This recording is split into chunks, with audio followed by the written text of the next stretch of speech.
ज्यादातर लोगों की थिंकिंग ये होती है कि प्रोफेशनल इन्वेस्टर के मुकाबले इंडिविजुअल इन्वेस्टर के द्वारा सक्सेसफुल ट्रेडिंग करने के चांसेस कम होते हैं, क्योंकि professional investor common derivative instrument और हाई फ्रीक्वेंसी ट्रेडिंग का यूज करके इन्वेस्टमेंट स्ट्रेटेजी को प्लान करते हैं। वो न्यूज रिपोर्ट्स और न्यूज आर्टिकल की मदद से अकाउंटिंग फ्रॉड, टेक ओवर और हेज फंड की एक्टिविटीज से खुद को अपडेटेड रखते हैं। इन सारे टेक्निकल जार्गोन को पढ़कर आप सबको यही लगता होगा ना कि एक इंडिविजुअल इन्वेस्टर इतना अच्छा परफॉर्म नहीं कर सकता।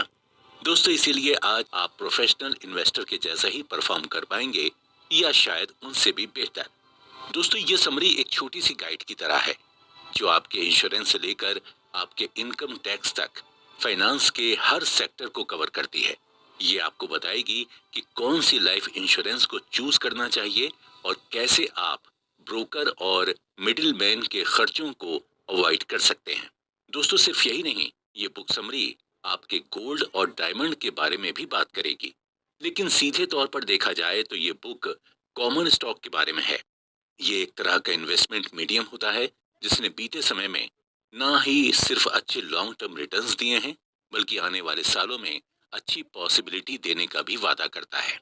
तो चलिए, हम सबसे पहले जानते हैं कि रैंडम वॉक असल में होता क्या है।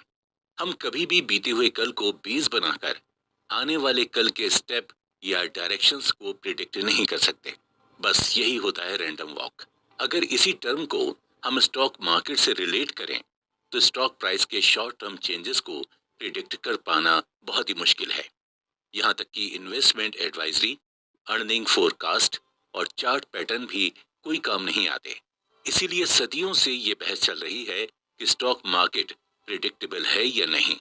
सन 2000 में कुछ एकेडमिक्स ने प्रोफेशनल्स का साथ देते हुए ये कहा कि स्टॉक मार्केट को कुछ हद तक प्रिडिक्ट किया जा सकता है, लेकिन अभी भी इस बहस को क्लैरिटी नहीं मिली है। इस बुक के लेखक बर्टोन जी मालकील ने अपने इन्वेस्टमेंट प्रोफेशनल, इकोनॉमिस्ट और लाइफ लॉन्ग इन्वेस्टर के करियर के एक्सपीरियंस को समेटकर इस बुक में उतार दिया है। इसमें उन्होंने बहुत सारे फैक्ट्स और फिगर्स को कलेक्ट किया है। ये किताब उन लोगों को टारगेट करती है जो एक फाइनेंशियल बिगिनर हैं, यानी कि जिनको फाइनेंशियल नॉलेज की जरूरत बहुत ज्यादा होती है।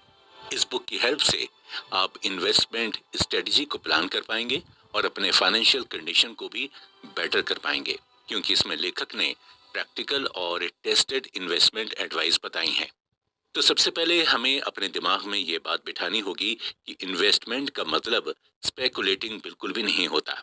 कि लालच में मार्केट के पार्टिसिपेंट्स अक्सर फर्म फाउंडेशन वैल्यू को भूलकर साइकिक वैल्यू पर ज्यादा विश्वास करते हैं। उन्हें लगता है कि वो castle in the air theory से अपने इन्वेस्टमेंट को और भी ज्यादा सक्सेसफुल बना सकते हैं। इस थिंकिंग ने लगभग पूरे देश को घेर लिया था। कुछ लोगों ने पैसा कमाया भी, पर ज्यादा लोग अनसक्सेसफुल रहे।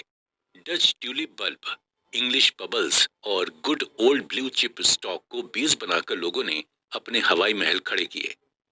कहते हैं हिस्ट्री अपना सबक जरूर सिखाती है।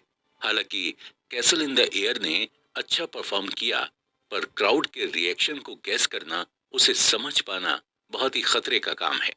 अच्छा परफॉर्मेंस देने वाली मार्केट जो साइकिक सपोर्ट के द्वारा चल रही थी, वो फाइनेंशियल लॉ ऑफ ग्रेविटेशन के सामने धराशाही हो गई। अनसस्टेनेबल प्राइसेस पर चल रही मार्केट कितने दिन भी अच्छी चले, पर एक न एक दिन तो वो खुद को रिवर्स कर ही लेती है। और ये रिवर्सल अपने साथ मार्केट में तूफान या अर्थक्वेक लेकर आता है।